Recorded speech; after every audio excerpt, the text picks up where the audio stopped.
Howdy folks, Nathan and Roman behind the camera coming at you from the 2020 Chicago Auto Show, and we're inside the Volkswagen Pavilion.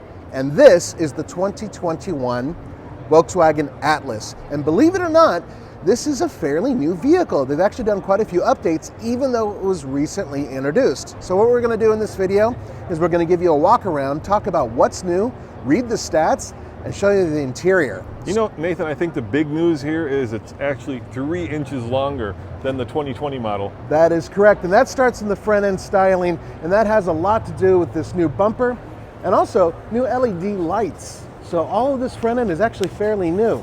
So you do have a longer front end. And let's face it, Nathan, longer is always better. At least that's what I like to say.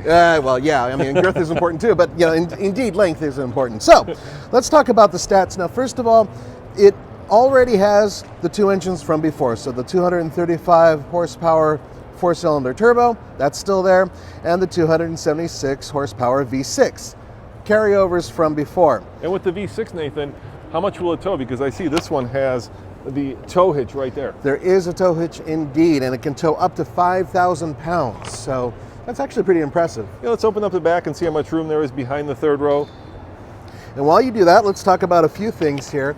Now, there's one major mechanical change, and that is this vehicle is available with the 4-cylinder turbo and the 4Motion all-wheel drive all the way through the line. So you can get it from the base model all the way up to the top of the line, which is something you weren't able to do before, so that gives you more options. I gotta say, I do like these exhaust tips. They're pretty badass looking. Let me show those to you. Those are really cool, they're pretty much kind of functional. So. Yeah.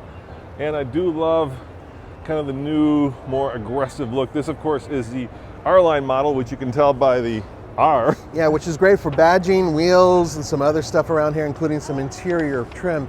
And in just a moment, we'll get to the interior and we'll talk about what's new, because there are a few new goodies inside. Yeah, I think overall, you know, they freshened it up. I mean, the great thing about a refresh is that it makes the vehicle look more modern. It looks a little more handsome. It feels like it's more contemporary. And of course, it gives you guys and Volkswagen a reason to sell more cars.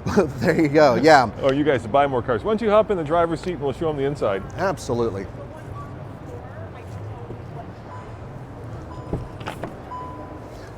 So I noticed right away they've got new stitching in the seats, Nathan. Yeah, this is definitely one of the highlights, is the new stitching in the seats, slightly different design.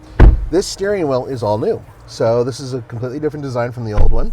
And I gotta admit, it's actually nice and grippy. I like it.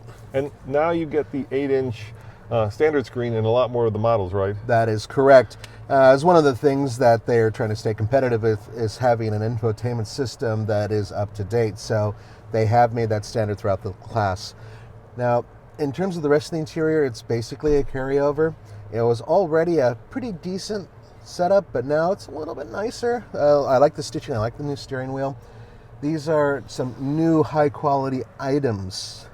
Yeah, you know what is cool is that Volkswagen has extended their safety tech into a broader line of models now. So now you get autonomous braking, you get things like right there, blind spot monitoring, you know, all the stuff that basically comes standard with a lot of the Japanese models is now also standard in the Volkswagen. I think they had to do that to compete. Yeah, they have to remain competitive. There's no other way you can sell these things without doing that. And you also have to be competitive with the likes of Hyundai, who are making a ton of stuff.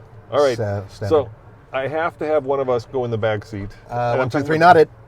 All right, you hold the camera and I'll crawl. I'll crawl into the third row and see just how much room there is. Better you than me. All right.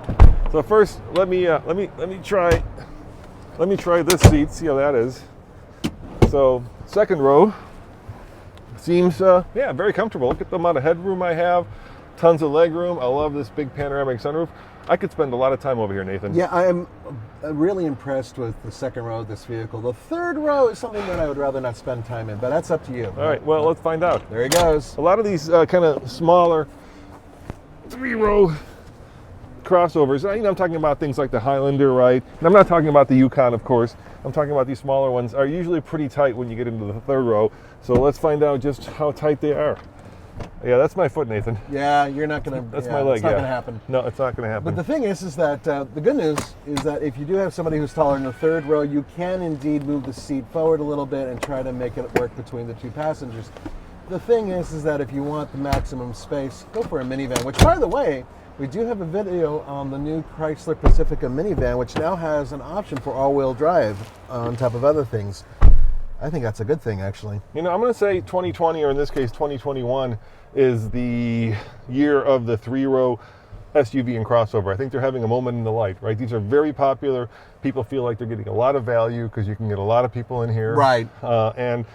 Crossovers and SUVs just keep getting bigger, dude.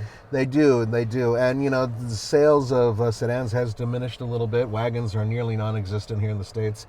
So, indeed, these are the vehicles of the future, at least for the interim. You know what? I bet you if they actually sold this vehicle, because it's made in Chattanooga, right? Right. If they actually sold this in Europe, which I don't think they do, No. all you Europeans watching this would love this because you get a boatload of value, all-wheel drive, added height, added third row, for what you guys are paying for, let's call it, a 2-row sedan. Yes, but they don't offer us diesel, which is nicht good. No, they don't. There's no diesel and, available. And they do not offer an electric version. Oh, Entschuldigung. All right, let's go outside and give them a last look at the new 2021 Volkswagen Atlas.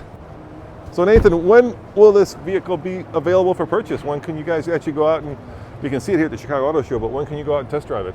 I believe spring. Yeah, spring for 2021, yeah. Fairly soon. And the good news is, as far as we know, the dynamics remain as good as they have been before, because Roman and I agree that these things drive pretty nice. Yeah, they drive. I got to take one through all of Yellowstone, and I was really impressed by just how German it is. German it is, yet American. All right, guys, well, let us know in the comments below, do you like the styling of the new Volkswagen Atlas? Remember, come back to this channel, TFL Now, because Nathan and I are heading over that way, which is the Hyundai booth. For what, Nathan? What's our next video? The Hyundai Sonata Hybrid. And keep in mind, we've been covering vehicles at the Chicago show, and there have been several. And that's all available on TFL Now. And then, of course, you can go to tflcar.com and tfltruck.com to read up on these vehicles as well. All right, guys, thanks for watching. Remember, check out all of the TFL family of YouTube channels, and see you shortly over at the Hyundai booth. Ciao.